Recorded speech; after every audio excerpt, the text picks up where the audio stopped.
হে শ্রী শ্রী কৈবল্যনাথ, শ্রী শ্রী সত্যনারায়ণ, শ্রী শ্রী রাম ঠাকুর, তোমার চরণ কমলে অধমকে ঠাঁই দিও। তুমি সবার মঙ্গল করো, সবাইকে ভালো রেখো।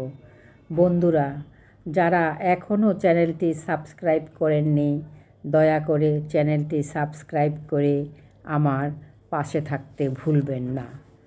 আজ আপনাদের শোনাবো বাসনাই বন্ধনের কারণ।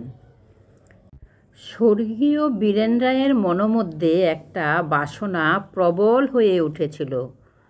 ঠাকুর মহাশয়কে যদি একবার তাদের দেশের বাড়িতে নিয়ে যেতে পারেন, ঠাকুর মহাশয় যদি একবার তার পৈতৃক ভিটায় পাদস্পর্শ করেন। বীরেন রায়ের পিতামাতারও এ পর্যন্ত ঠাকুরমশাইয়ের দর্শন লাভ ঘটে ওঠেনি। তারা এজন্য বীরেন রায়কে অনেকবার বলেছেন, মাঝে মাঝে চিঠিপত্রেও ঠাকুর মহাশয়কে দেশের বাড়িতে নিয়ে আসার জন্য চেষ্টা করতে বলেছেন।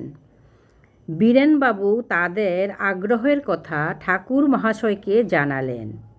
তিনিও সম্মত হলেন। কয়েকদিন পরে বীরেনবাবু ঠাকুর মহাশয়কে নিয়ে তাদের দেশের বাড়িতে এসে পৌঁছলেন। বীরেনবাবুর পিতামাতা ঠাকুর মহাশয়ের সান্নিধ্য লাভে পরম আনন্দ উপভোগ করলেন। গ্রামান্তরের জনৈক আশ্রিত তার নিজের বাড়িতে ঠাকুর মহাশয়কে নিয়ে যাওয়ার প্রস্তাব করেছিলেন। ওই ভদ্রলোকের অনুরোধ ঠাকুর মহাশয় উপেক্ষা করেননি। কোন দিন কখন রওনা হবেন সে কথাও ঠাকুর মহাশয় তাকে বলে দিলেন। পরের দিন সকালবেলা গ্রামের পথ দিয়ে আগে চলেছেন ঠাকুর মহাশয়। ঠিক তাহার পেছনে চলেছেন বীরেন রায় এবং ওই ভদ্রলোক। তাদের গন্তব্যস্থল হচ্ছে ওই ভদ্রলোকের ভিন গাঁয়ের বাড়ি। হঠাৎ তাদের দুজনেরই নজরে পড়ল, ঠাকুর মহাশয় যে পথ ধরেছেন সেই পথে ওই ভদ্রলোকের বাড়ি যাওয়া যাবে না। ছুটে গিয়ে দুজনেই ঠাকুর মহাশয়কে বললেন, ও পথে নয়, এই পথ দিয়ে গেলে ওরা ঠিক স্থানে পৌঁছাবেন। ঠাকুর মহাশয় তাদের সাবধান বাণী না শুনে তাদের তাহার সঙ্গে একটু আসতে বললেন। কিছুক্ষণ বাদে তারা যে বাড়িতে এসে প্রবেশ করলেন তা সকলেরই চেনা। ওই বাড়িটি হচ্ছে সুপ্রসিদ্ধ এক বৈষ্ণবের স্থান। বাড়ির উঠান ভরে বহু নরনারীর ভিড়।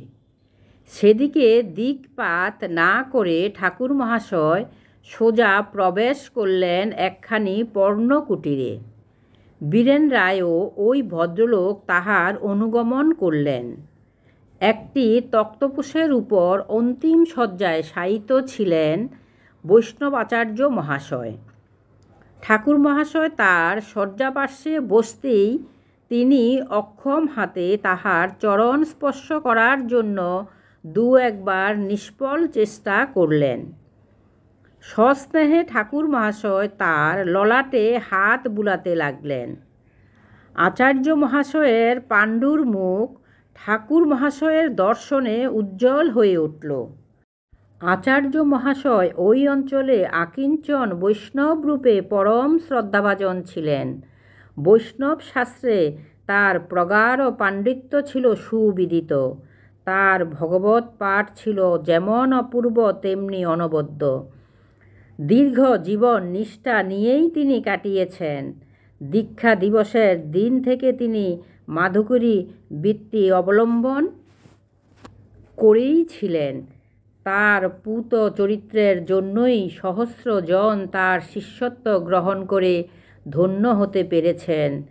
ছায়া সুশীতল উলু ঘরে ছাওয়া ঘরখানিতে আচার্য মহাশয় দিন ও যামিনীর অধিকাংশ সময় হরি গুণগানরত হয়ে থাকতেন। ক্ষীণ কণ্ঠে আচার্য মহাশয় ঠাকুর মহাশয়কে কিছু বলছিলেন। ঠাকুর মহাশয়ও তার মুখের কাছে নিজের কান রাখছিলেন।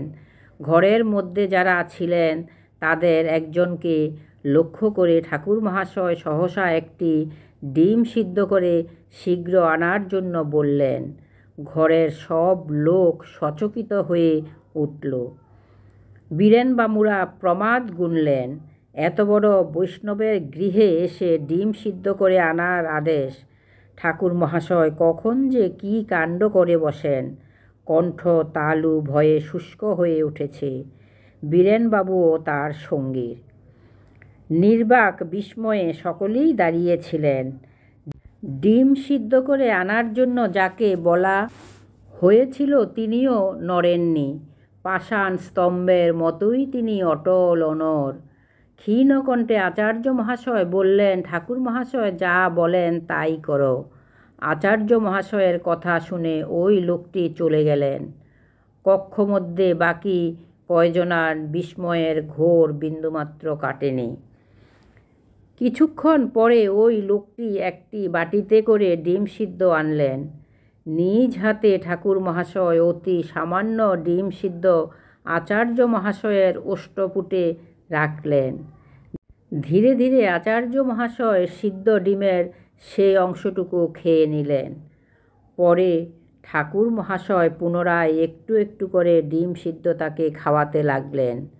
যতক্ষণ না সম্পূর্ণ ডিমটি নিঃশেষিত হলো, আচার্য মহাশয়ের কানের কাছে মুখ এনে ঠাকুর মহাশয় তাকে আশ্বস্ত করে বললেন, এ যাত্রা তার ভয় নেই, তিনি ভালো হয়ে উঠবেন এবং আরও সময় পাবেন মধুময় কৃষ্ণ নাম স্মরণের। আচার্য মহাশয়ের কুটির থেকে নিষ্ক্রান্ত হয়ে ঠাকুর মহাশয় ও বীরেনবাবুরা যখন গ্রামের পথ দিয়ে যাচ্ছিলেন, তখন বীরেনবাবু ও তার সঙ্গী ঘাড় ফিরিয়ে বারংবার ওই গ্রামের দিকে তাকাচ্ছিলেন। আশঙ্কা তাদের বৈষ্ণব আচার্যের শিষ্যরা পথিমধ্যে না আক্রমণ করে। ভয় পেতে নিষেধ করে পথের দিকে দৃষ্টি রেখে ঠাকুর মহাশয় তাদের পথ চলতে বললেন। ওই গ্রামের সীমানা অতিক্রম করার পর বীরেনবাবুদের ভয় ভাঙল।